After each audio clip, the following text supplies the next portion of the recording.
On the home front, the Golden Dome for America will protect the U.S. homeland against a catastrophic missile attack by adversaries.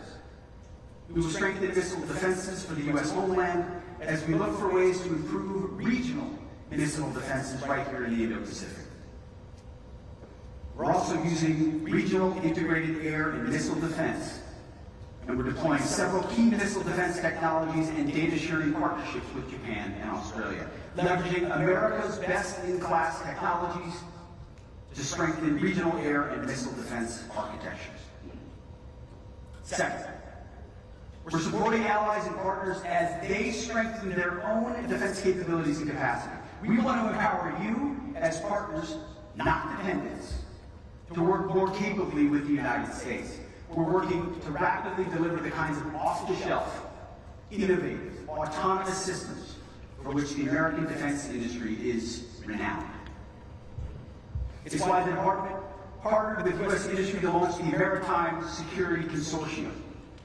This consortium will build and sustain maritime domain awareness to deliver real operational effects by employing unmanned aircrafts and vessels. These capabilities, delivered quickly and at a lower cost, give a cutting-edge advantage to the hands of warfighters and our defense partners in Southeast Asia. A critical part of working with our partners is increasing interoperability, learning how to sail, fly, and fight as one. This year's Balikatan exercise in the Philippines was the largest ever. In the South China Sea, we continue to conduct regular maritime activities alongside Australia, Japan, and the Philippines. We're also expanding our security partnership with India through robust military exercises like Tiger Triumph. And we're also amplifying cooperation within the Quad and other multilateral frameworks. Within the Quad, we're also leading an initiative called the Indo-Pacific Logistics Network, enabling Quad partners to leverage shared logistics capabilities in the Indo-Pacific. You know, they say rookies talk strategy, pros talk logistics. And we're grateful for the opportunity to train with all our allies in the region in other exercises like Talisman Sabre with Australia and Cobra Gold in Thailand. These exercises enhance our lethality while improving our readiness to respond at a moment's notice. And that was certainly put into practice last March with the Thai military in response to the earthquake there. Flying and sailing and operating together in peacetime ensures we are prepared for the unexpected. And third, we are revitalizing our defense industrial bases and reallocating resources toward the most lethal and effective capabilities.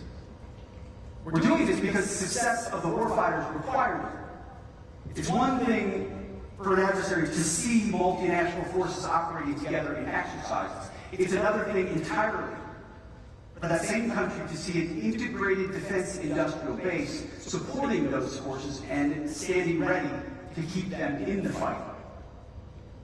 That's why we are pleased to endorse the Partnership for Indo-Pacific Industrial Resilience, also known as PIPER, a U.S.-initiated multilateral forum of 14 allies and partners working with industry, capital providers, and key non-governmental stakeholders to strengthen industrial resilience, expand our capacity, and accelerate deliveries. So today I'm proud to announce the first PIPER project. The first project plans to establish repair capability and capacity for P-8 radar systems in Australia. It will also enable Indo-Pacific allies and partners operating the aircraft, including New Zealand and the Republic of Korea, to repair aircraft within the region, rather than relying on single repair sources in the continental United States. The second is a project that will develop standards for small unmanned aerial systems across the Indo-Pacific, identifying secure sources of production for their critical components and increasing global supply chain resilience for these essential systems.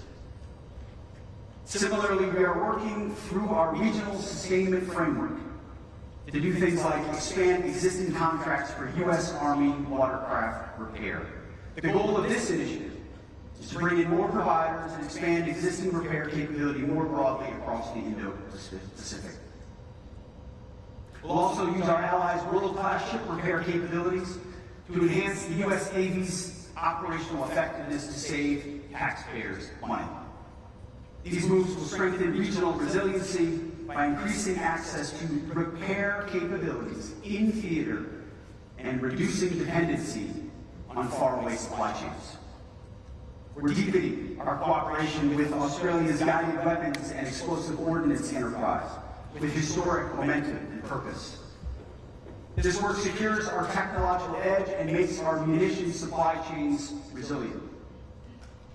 In the last 2 months, we've reached an agreement for Australia to produce 155mm ammunition and to assemble guided multiple launch rocket systems, or GMLRS.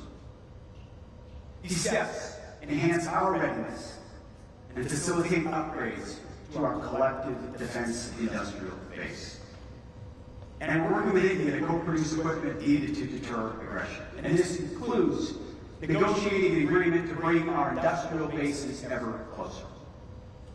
Last month, we held our first ever U.S.-India industry government experts exchange to produce and field state-of-the-art autonomous systems as part of the U.S.-India Autonomous Systems Industry Alliance. So across the board, the United States, our allies, and our partners have made great progress in these and many other areas towards achieving peace through strength, but we have to move quickly, and we have no time